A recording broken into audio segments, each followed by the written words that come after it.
Jordan Pickford taking the goal kick. He played out to Maguire there. That's into Trent Alexander-Arnold, who actually takes someone on. He's crossed it into Kane here, Kane has fallen over again. but it's led to Saka on the right. He's got the ball. Saka puts the ball in.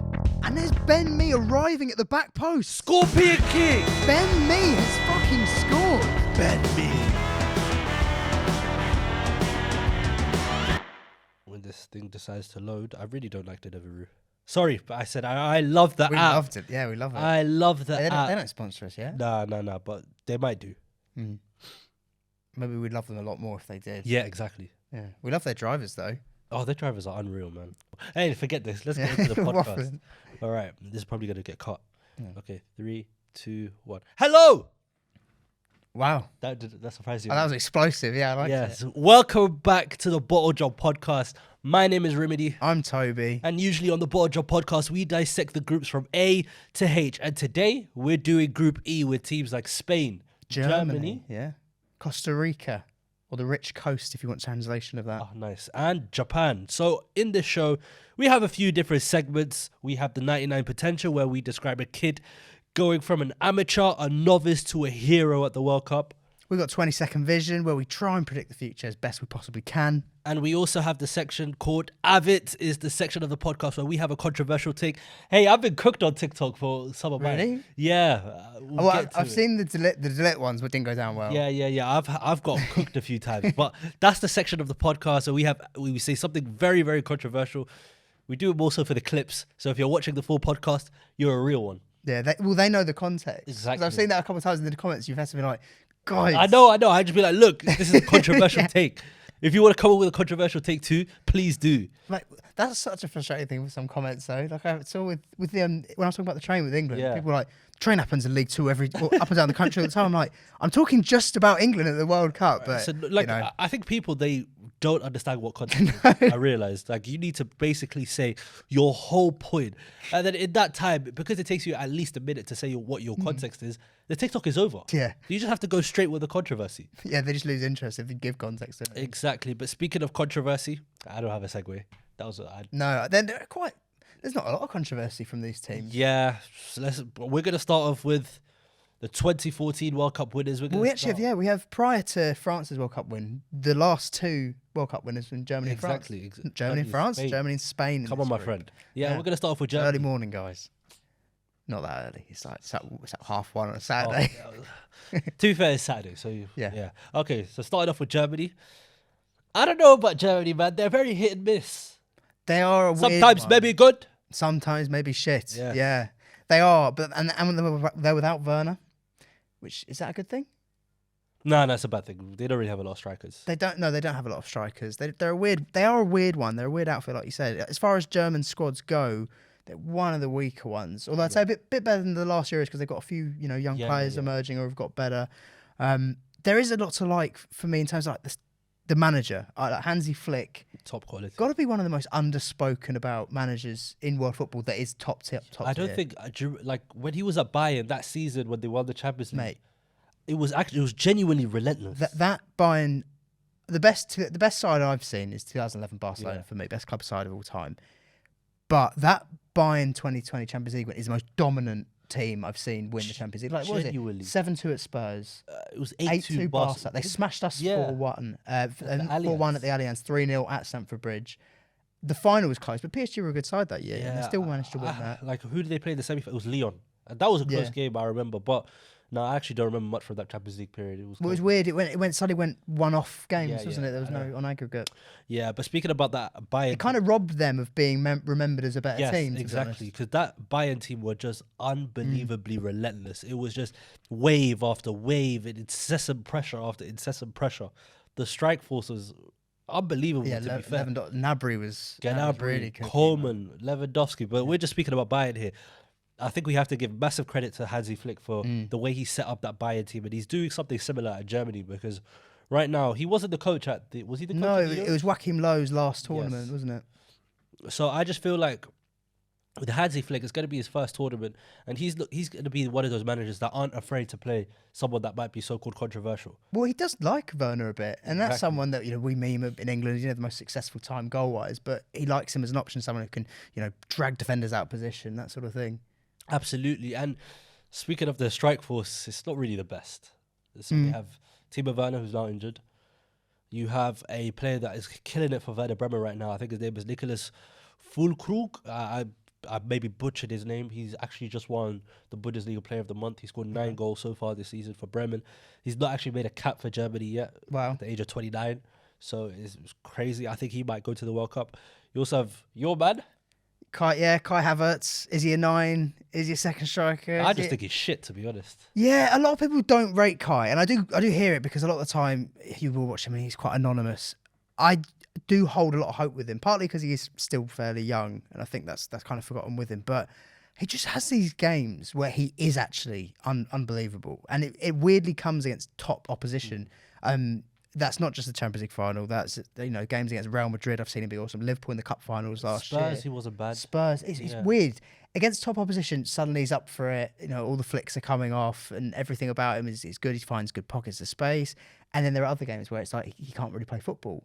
It's really frustrating with Kai because I see so much potential there, but I'm very aware I don't want an on his day player. We talk about on his day players a lot, and at the moment he's in danger of being that. We need to pause the show because our producer Louis is locked outside. We need to open the door for him. Oh, okay. Yeah, sorry about that incredibly rude interruption. Yeah, the producer behind the camera. Unforgivable stuff. It's unforgivable. But I had to get up. I had to get up off my arse and go and open a door. I know. Speaking of unforgivable things, Kai Havertz 4 for Chelsea so far. Yeah, it's just very hit and miss. Like the last couple, we've been all right, but we haven't, so it doesn't really matter. To be fair, we also have to allow Kai Havertz some leeway because Chelsea, they kill attackers. Like, we mentioned it in a couple podcasts ago, but when you're playing at Chelsea and you're forward, you just don't really look good. Yeah. And with him, it's not even like, is he an out? He's not really an out-and-out 9. He's that weird sort of Muller hybrid, that Rom Dörter, as they're known in Germany, where he's just behind the striker is probably where he's best, or with someone maybe alongside him. And we're a bit of a mess. Second striker. Yeah, exactly. And teams don't really play that anymore. Well, that's what Hansi Flick's tucked into, though. That he knows that maybe that 3-5-2 is something that they could operate with. That he'll get the best out of Havertz with. Absolutely. And speaking about other forwards, we could speak about Leroy Sané, who's having a great year for Bayern right now. Mate, I could wax lyrical about Leroy Sané all day. Like when he was at City, everyone loves De Bruyne or Aguero at that time. Sané was my favourite City player to watch, and He's there's a lot so to like. Elegant, isn't he? He's like a gazelle when he starts running. Awesome. And there's something about a traditional winger. Back when we were growing up, it was about the inverted ones, the ones that would cut inside. It was something different. Whereas now, because everyone does that, it's quite nice to see a left-footed winger on the left. And Sané on that left was so good. And sometimes I don't know why Nagelsmann tends to deploy him out on the right. To be fair, I think this season he's been picking up a lot more central positions, and it shows how good his football IQ is because Sané can find that pass, he could create a shot, he could do a lot of things from the inside, and it's even not free just kicks are in. exactly, and it's not just him relying on his pace, which I'm not saying that he's solely pace, but I'm like he has other things to his pace. It's not like a Dan James where he only has pace. Yeah. No disrespect, Dan James. No, full disrespect, Dan James. Full disrespect, Dan James. But yeah, Leroy Sané has been great. Even Serge Gnabry, I don't think it's been one of his best seasons so far, but still is another player that could really hurt Germany. But one player that I'm going to speak about, especially in the midfield, and I think he's still underrated to this day, is Ilkay Gundogan. You often mention the sniff. And we're not talking about Joachim Löw's sniff of his you know who I got it off? I got it off Pep. Oh, well, it smells the danger. Yeah, Pep. No, Pep was describing Gundogan, so I just applied that explanation to a lot of things. But the original sniff was Gundogan. Yeah, like Pep was like he had this smell to get into the box and score goals. But what I love so much about Gundogan is that whatever the game needs him to do, he will. You want him to be a number 6 and to be play 6, 8, a holding midfielder. 10. You want him to control the games and playing as a number 8, he can. You want him to score goals? Well, he took Man City to a Premier League title. I think when we look back at history, Ilkay Gundogan is going to be one of those players that history looks kind upon. I agree. He will age like a fine wine. And particularly that season you were referring there, that 2021 season, we talk about awards being a robbery, about, Lewandowski we mentioned last week, the Ballon d'Or, should have won it a certain year. I think Gundogan not winning Player of the Year 2021 in the Premier League was an absolute disgrace. De Bruyne winning it when he wasn't even City's best midfielder. Well, he wasn't even fit. Mate, there was a period where De Bruyne was out, and that was City's best period in that league when they won 13-14 on the trot or whatever it was. And Gundogan was scoring for fun. He's an absolutely amazing player. And when I watched England versus Germany in the Nations League, where I actually took that picture over there, I think that Ilkay Gundogan was running the show. And I looked at him and I was like, England do not have this kind of midfielder. And when I was watching England, I was just seeing hard running and passion and desire, but no one that could really take the sting out of the game and start passing the ball, start controlling the tempo. And I just feel that that's what the only English player that could do that is Harry Winks. It's Harry Winks, bro, and maybe Calvin Phillips. Yeah, That's a it. little bit. And that's the problem with English midfielders. So, Ilkay Gundogan, I love you, brother. If you're watching this, please come onto the show. Please give me a side shirt. Whatever. I just need you. I love you, man. Yeah, and they've also got Kimmich and Goretzka, who obviously get to know each other at Bayern a lot. Very solid players, aren't they? Absolutely. Goretzka, man, his gym progression was crazy. I was going to say, man, what do you think's going on over there? I mean, they're either feeding him very well, or it's sort of that Liverpool athletic asthma sort of thing. Yeah. I don't really know. I don't know what happened to that guy. I don't know. Beefed up. That's a good word to use, Goretzka. But I think like when you beef up that much, you become very injury prone. And Goretzka has been in and out of the team with injuries. But again, if we speak about someone like Joshua Kimmich, do you like my that was good, man. Yeah, Kimmich has been a great player as well. So I just feel that they've got a very, very good midfield, probably one of the best in the World Cup. But we got to speak about one young talent. Well, I thought before we delve into that, we'll just talk about, because it was so solid in terms of Kimmich. And even behind them, a guy I'm missing this season, Rudiger. Oh, how can we forget? Man, what a character. Yeah. What a character. The Premier League is missing Rudiger, not just Chelsea. I absolutely love him.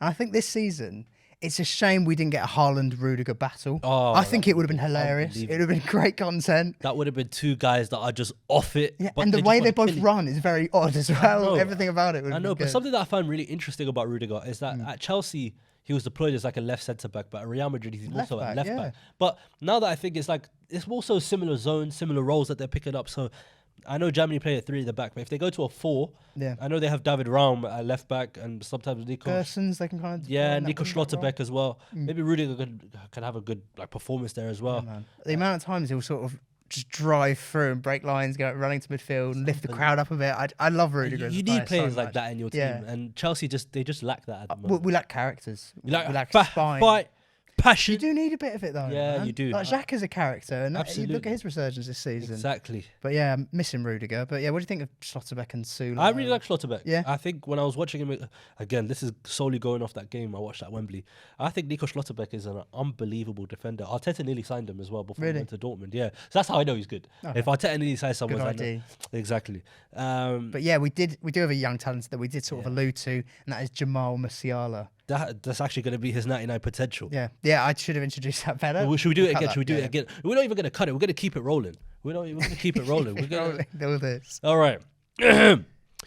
We have a player for you that is on 99 potential. 99 potential is our version of FIFA Journeys, but well, good. The scout section is where we identify young players who've had a rocky road to Qatar, but they will go from kid to GOAT. So Toby, who is your 99 potential? So my 99 potential this week is Jamal Musiala. Now, this young boy needs not much of an introduction. People are aware of him, but he is some talent. And this is a guy that he's the one who got away. And not just because I'm a Chelsea fan and he was part of Chelsea's academy, for England too. He played for the England under-21s. He played 3 games and he now plays for Germany and he looks some talent. I mean, we wax lyrical about Foden over here a lot. I'd probably have him over him. Really? Yeah, I really rate Musiala, man. I think the way he breaks lines, his dribbling. We have a song about Havertz being the silky German, but this guy really defines the silky German. Havertz is a bit stiff, to be honest. A bit certainly more stiff than this guy. I mean, I don't know if anyone saw, but definitely some people saw Bayern Barcelona rather this season. I thought Musiala was excellent, and he grew up not too far from where I grew up. He grew up he went to Whitgift School in Croydon after moving from Germany, but he got a bit homesick when he was around 16, so he did go back to Bayern. So it's a shame because he could have been if we'd had him and Foden in the team for England right now, like we could have been really cooking. Do you think Musiala would have eventually become the player that he is now at Chelsea? That's an interesting one. He's a bit more attacking, so probably not. But like some of them do well. You know, Mount and Reece, but I don't know. Yeah, I would back him because I think he's that good that he would have eventually got there.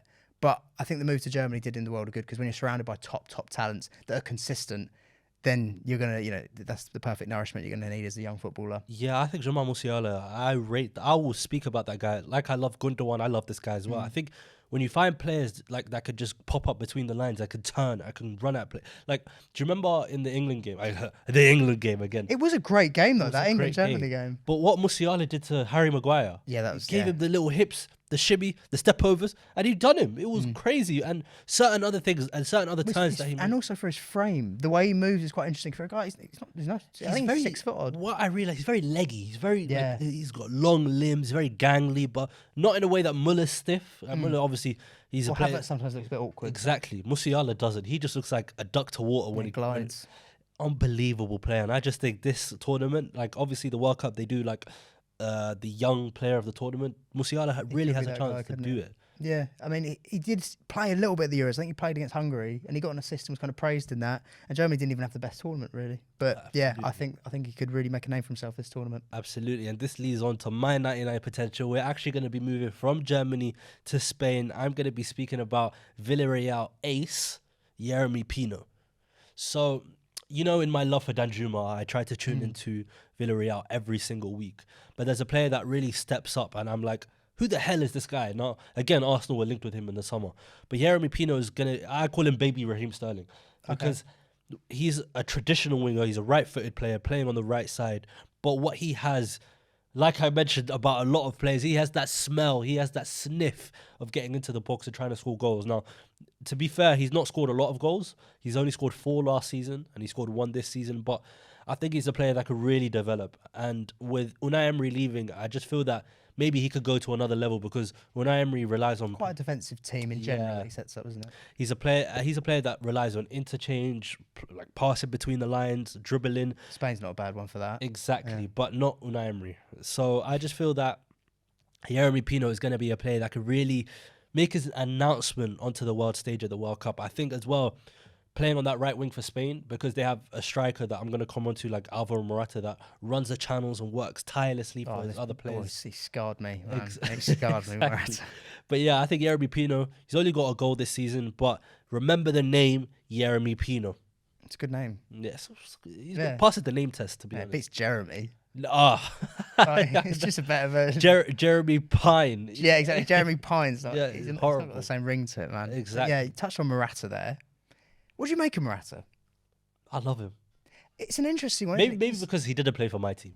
Yeah, that definitely helps. And I think probably his worst spell in football was probably with us, to be honest. Bar the first month or so. Oh my God. I thought we'd replace Costa perfectly for a month, and then I was, oh my God. That Azpilicueta-Morata link-up was crazy. I know. Crazy. It was just goal after goal. It was that cross into the box. Morata would find space and just head it into the corner. I remember the one against Man United as well. It was a top goal. That was a year ago. No, not a year ago. That 5 years ago. Yeah, 5 years ago today. Really? Yeah. That's bonfire night. That's crazy. Yeah, Alvaro Morata. The only problem is he could do everything that a striker needs him to do, but hit a ball. Like, he can't strike a ball. He's a very big confidence player. He's not someone who completely backs his ability. It seems to be someone who, if he's playing well, he's the world's at his feet. He's awesome. I mean, the goal he scored against Italy in the Euros. Yes, I was one of the best goals of the tournament. I was going to mention that. I was at Wembley for that game, and I was watching. It was literally happening below me. Like, Alvaro Morata, he picked up the ball on the halfway line, and he just started running. He started running at the Italy defence, and that's what Spain really lack. It's that directness. They've got a bit of it in Ferran Torres. They've got a bit of it in Ansu Fati, but not up to the level that David Villa had and Fernando Torres had and those types of players. So Alvaro Morata is the only player that could do that for Spain, and everyone else is more touch, technique, control. Not like Morata, though. He could run in behind. He could spin off. The only problem is in a one-on-one, you probably wouldn't back him. The worst was when we played Arsenal. you guys, when we played Arsenal. After that game, I went, right, get rid of him. That was a crazy game. It was a crazy game. Yeah. It was a frustrating game. And even when it was 2-2, Zappacosta just smashes the bar. I think, okay. Our drinks are here. So over to you, Jeff, who's going to be delivering our order. If you were to say who is the better team out of Germany and Spain, who do you think? I haven't been watching national football for a long time. I think it's gotta be Germany. Yeah? You going Germany? Yeah. Do you think they could go far? Yeah, I think they can, because they are different. Their style is different. Yeah. Oh, what a legend. We do love that guy. I know. We He love that always guy. gives us an answer. He always He's better. delivers. Cheers, Jeff. But yeah, we were speaking on Alvaro Morata, and that Yeah, guy. their options with Spain. He's an interesting one just because you don't know what you're going to get. Yeah. Man is a box of frogs. But actually, speaking of Spain, there's a player that has retired recently. Yeah, with Gerard Piqué. Yeah, we've got the man behind the camera who kind of looks like Gerard Piqué. If anyone's kind of said it, kind of. It's probably the Do you beard. think it has anything to do with Gavi's mum? Yeah, so there's a story that Piqué cheated on Shakira with his teammates Gavi's mum. Yeah, Gavi's mum. She's got it going on. That mental. But yeah, Piqué, man. I think Piqué. Me personally, I rated Piqué ahead of Ramos. I haven't met a Puyol. Yeah, of course. Yeah. I think I think Ramos has just got more iconic moments, so it makes Exactly. you sway towards Ramos. Exactly. And he looks a bit cooler. Yeah. I just think Piqué as a defender, I just think I have him ahead of Ramos. Kill me now, TikTok. Kill me now, Instagram. But yeah, Gerard Piqué was a world. There's a reason class. why those Spain sides were so good. I It wasn't know. just your Xavis, Iniestas, and Exactly. That Busquets. defense as well was Yeah, crazy. man. But yeah, you also touching on the midfield, we have Sergio Busquets is probably going to be his last World Cup. Would you start him ahead of Rodri? See, the problem is with Busquets, right? If the game is ahead of him, like everything's in front of him, Busquets still is that world class DM. But when he has to turn back and start running, that's when the problem starts. So against your weaker teams, it would probably be better if Well, Germany breaking in transition, I don't think Yes. suits him. no, that's probably a Rodri game. Yeah. But when it's a game against, I'm going to touch on maybe like Costa Rica, for example, that's where Busquets can start and probably do a lot better. So I just feel that, for example, that Spain midfield is going to be like a conundrum because you have two so-called starters in Pedri, which is Yeah. top. Oh, mate, player. Pedri's giving me Iniesta vibes. Exactly. Like, when I watch him, I'm like, I genuinely getting a throwback to him. You have your Busquets vibe in either Rodri or Busquets. Yeah. Who's going to be that third midfielder? Well, you look at it and you think, how can you not start Thiago? Yes. But they do like to play Gavi. Luis Exactly. Enrique really likes the idea of this is the future. We're going to solidify the future, and he likes Barca a bit. doesn't he, as Yeah, well? and you also have players like Luis Alberto as well, doing Yeah. really well for Lazio. So yeah, there's a lot of midfielders that Spain could play, and even I can touch on Koke, Yeah. Atletico Madrid legend, who's not. Who Got had, that dog in him though, hasn't yeah, he had a period away from the Spanish team, which he didn't really do so well. But then he came back. Luis Enrique brought him back. Also, I need to touch on the goalkeeper situation because he? Okay, yeah, 55-man squad. No David De Gea or De Glued, as he's known amongst Yeah. some United fans. now look, Man United fans have got onto me for David De Gea for a very, very long time. They're waking up though. They're waking up and they kind of see what the issue. To be fair, I must say, I have to say he has improved this season. Like he's coming He off his has. line, Some of his passing claiming even, crosses, yeah. his passing's better. But to be honest, if you want to look past him, there's so many other better options. And Luis Enrique sees that. He believes in David Raya from Brentford, believes in Unai Simon from Bilbao, Yeah, you- Sanchez. Robert Sanchez, Even Kepa in the Kepa 55. as well. So these types of or David Soria from Getafe as well. So he rates those five keepers ahead of De Gea, and I think they have like an understanding that if Luis Enrique is not going to pick David De Gea or he's going to play him as like the third goalie, David De Gea just gonna be like, I don't want to go. What's the point? I'd rather not be third choice. yeah. Exactly. I'd rather just rest and just chill out. So, yeah, that goalkeeper situation is very interesting because if you look at Luis Enrique, he's a very stubborn manager, and whatever works for him works. And no Real Madrid player seems to work with them quite well. Exactly. But to be fair, they don't have as many Spanish players anymore. You No, have just sort of Marco Asensio that is in Carvajal. very, very good form. Danny Carvajal, Nacho doesn't play. Yeah. So, like, there's not really many Madrid players to pick from. So, yeah, Luis Enrique gets a lot of stick in the Spanish media. He's so stubborn. He's so, I want my thing and nothing else. So, yeah, it'll be interesting to see how he navigates, firstly, his own team during the World Cup, but also the media as well. Yeah. I really rate Luis Enrique as a manager. to be Top honest. manager. Yeah. He's a top quality Agreed, man. manager. Like that 2015 sort of Barca spell is slept on, really, I isn't know. it? It's a top, yeah. Like we're seeing Poch struggle with Mbappe, Neymar, Messi. Yeah. Even though, okay, yeah, you get given those players, they should be amazing. Like there still has to be someone that really gets them ticket. Exactly. he And got the best out that of those Poch team, they just didn't have a lot of balance, Mm. which Barcelona did at the time. But yeah, I think we've spoken a lot about Spain. I think we need to move on to Yeah. the main Asian guys. Yeah, we've got Japan. We've got Japan. What do you think about Japan? Because Japan, they're always a team that are at the World Cup. They reached the round of 16 and they play amazingly. Yeah, they had but Nakamura with his free kicks back in the day. absolutely. And even if you go back, you have Honda. Kaisuke Honda, Hidetoshi Nakata as well from the back in the day from the 2002 World Cup. So yeah, Japan are a team that will trouble any side. because of their hard running. And what I love so much about Japanese players, they're all impeccably technical on the ball. Japanese players, like, did you know that out of the 26 players, because they've already named their squad, Yeah, I saw that. That's quite interesting. I like 20 how they players play outside of Japan and mainly in Europe. So you're having that European pedigree alongside with the Japanese technique and how good they are when it comes to their stamina and their fitness. I think Japan are an unbelievable team on their day. Yeah, well, and they've got those intangibles that we've touched on before in like just a bit of passion. Exactly. And if we touch on certain players, my player, Yeah, Tomiyasu. Takehiro Tomiyasu, the only problem is he just picked up a calf injury in the Europa He's League. been getting a few injuries, hasn't he? The last Bro, he was this out. calendar year, really. He was out between January and May this year. No, I remember at one point everyone was like, "Oh, it's because he's had a bet on the football." I was like, what's gone on So here? random. People Yeah. just get bored and just make stuff up. People make so many things up when they don't see a player. Like, they'll make things up about Ben Chilwell soon because he. Oh yeah, he keep these injuries. They're not. Yeah. they're legit. It's a doping ban. Yeah. But yeah, I think Takehiro Tomiyasu, he can play right back, he can play centre back, he can play left back. He They can play need DM. you need a team of Tomiyasus at the back. Really, Exactly. don't you? And what I love so much about Tomiyasu, he's actually amazing on his left foot. Like, you don't find players so comfortable, centre backs especially, so comfortable on either side. And that's why Arteta really wanted him to come to Arsenal, because he can bring that cover at right back, he can play centre back, he can play left back, he can play DM, like I said. So yeah, players that could really fit a multitude of positions, and that's what Tomiyasu does. Now, for Japan, he plays centre back, either on the right or the left, alongside Southampton legend Maya Yoshida.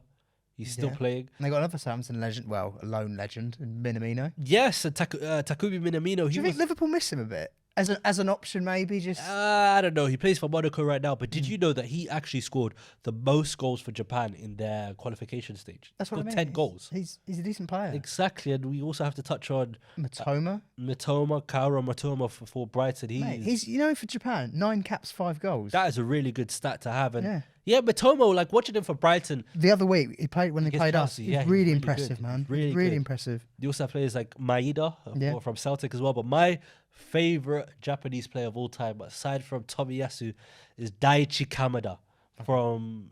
I tried a Japanese accent there as I said his name. It's a German side, isn't it? Yes, he plays for Frankfurt because he is the man that got Unai Emery sacked from Arsenal. I couldn't believe it. He scored twice against Arsenal, and then Unai Emery was sacked that evening. So he's an Arsenal legend. I Goes think down in the history books. But for Frankfurt, I think this season he's already got double figures in terms of goal contributions. Yeah, Daichi Kamada, he is a great player. He's one of the players that could really find themselves on the edge of the box, running behind, score goals. He's almost like Kai Havertz in a way, in terms of the positions Second he picks striker up. sort of position. Exactly. So yeah, Daichi Kamada, he's a top quality player. But overall in Japan, do you think they're going to get out of the group? No. But I don't blame them because I just think there's 2 really good sides in that group. They're sort of... No one's ever going to sleep on Germany and Spain to win a World Cup because they're Germany and Spain. But in a way, they're not the top 3 favourites. Yes. You wouldn't put them in that bracket, but they wouldn't shock you if they won it. one of them. Absolutely. Yeah, I think Japan, the only problem is, on their day, they could cause trouble to any team, and with their hard running style, like I said, their technical ability, they could beat a Spain. I think They this could is beat the a best Germany. group. I think in terms of quality, And the games that will occur. exactly. But yeah, we do have to also touch on Costa Rica. Yeah, rich coast as they Rich translate. coast. I think Costa Rica, They're enough. I think they could be tricky because that 2014 World Cup, they Yes. were a real underdog. and they finished first in the group, and they got to the quarterfinals. we went in that group. Everyone was like, "Oh, Italy's a bit tough. Uruguay's tough," and Costa Rica just walked it. Yeah, absolutely, and they got to the quarterfinal that year. That's They got when some Premier League legends in there, man. Brian Ruiz, Brian still playing, Ruiz. Fulham legend. 144 caps for Costa Rica. That is unbelievable. They also got Celso Borges, who is a player for, I think he plays in Costa Rica right now. 150 caps. That's mad. And they got an Arsenal great, Joel Campbell. Now, if I speak about that guy, Joel Campbell, what his problem was, for 20 minutes, he would look the world's best player. He will cut inside, he will dribble past a couple people. But I have never, and I repeat, never seen a player that unfit. After 20 minutes, he was done. Just breathing. Bro, he was on his knees, breathing like a dog. Sounds like me at 7-a-sides. Exactly. He was like you at 7-a-side. Like, for 20 minutes, he was the world's best player. But now he is just... Yeah, man. Obviously, age gets to everyone. He's still only 30 years old. I know, he's another one. He's got 118 caps for That Costa is Rica, which is ridiculous. nuts. But I just remember that 2014 World Cup.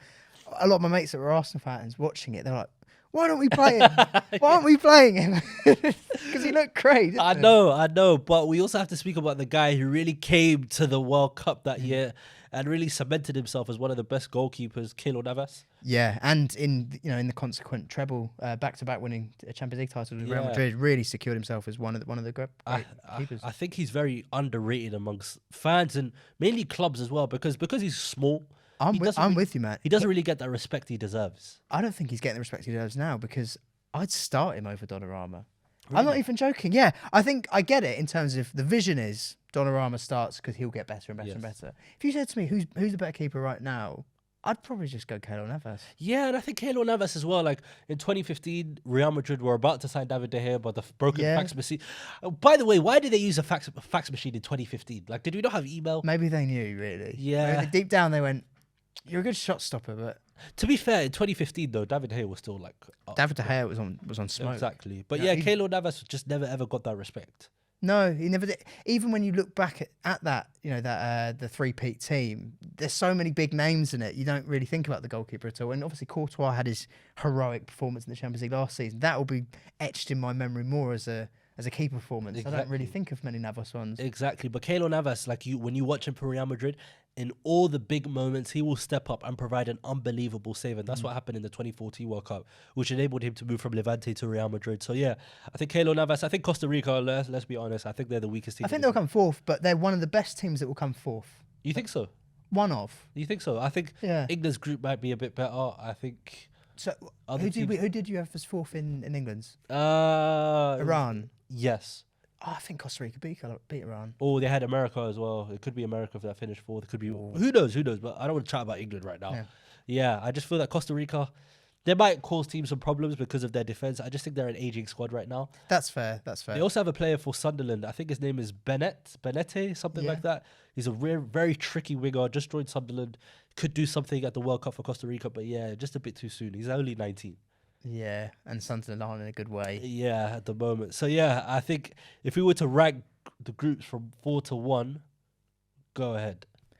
I would go with fourth. I would go Costa Rica. Third, I'd go Japan. And then it'll kind of come down to that.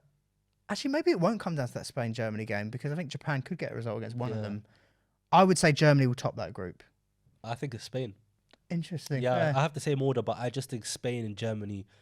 I think Spain are in very good form right now. They've only lost one game in however long.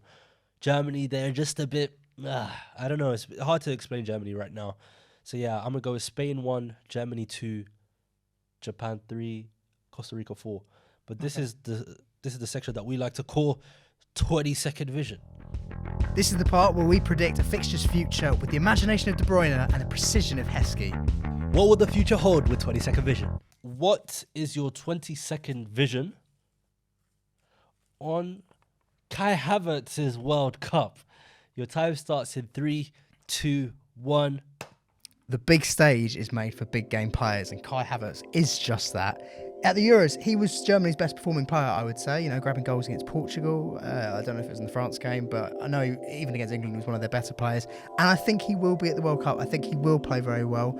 I really back Hansi Flick to get the best out of him in the system that he deploys. And I think Kai's going to have a good tournament, and he's going to use that and propel the rest of the season for us. Hopefully. Not bad. To be honest, who cares about the 20 seconds? We always finish our point after the buzzer goes. So yeah, I think I don't mind that. He's a big game player who could score some goals for Germany. So we'll see. It's out of hope as well. Yeah, exactly. All right. What's yours for me? Paper straws. I swear to God. But what you say? I hate the turtles. Look, I like turtles. Yeah. Don't get me wrong, but it's not worth it. Oh yeah. It's not worth it. Well, you'd rather.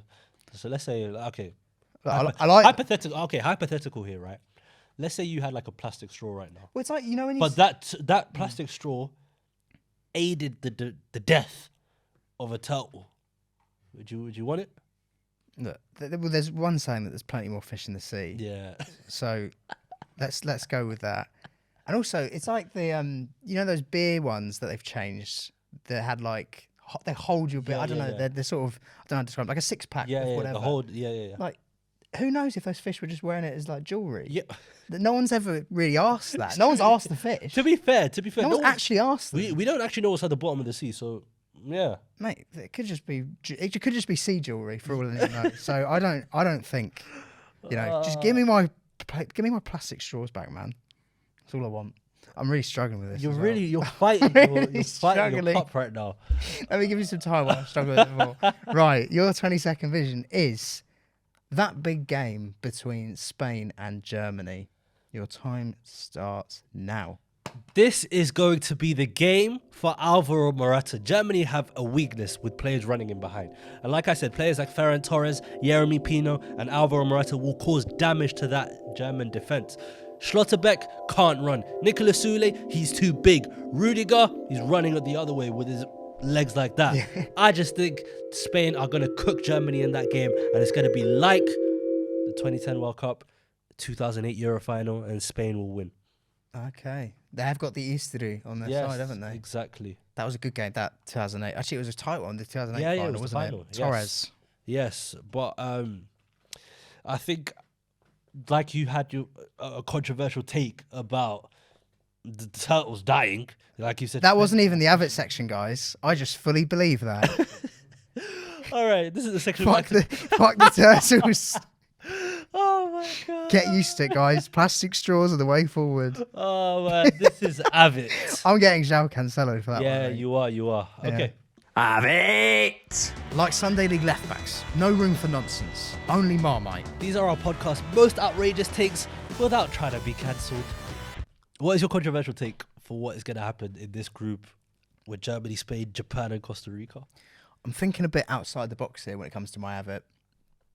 It's not technically a World Cup prediction. It's a prediction to do with this World Cup group. Over the years in the Premier League, in recent times, we've looked at that Pep-Klopp rivalry. A lot of people, were looking at it with great praise in terms of what it's delivered, what their teams have delivered, the fact they've pushed each other so far, and what will follow them. You're looking at it.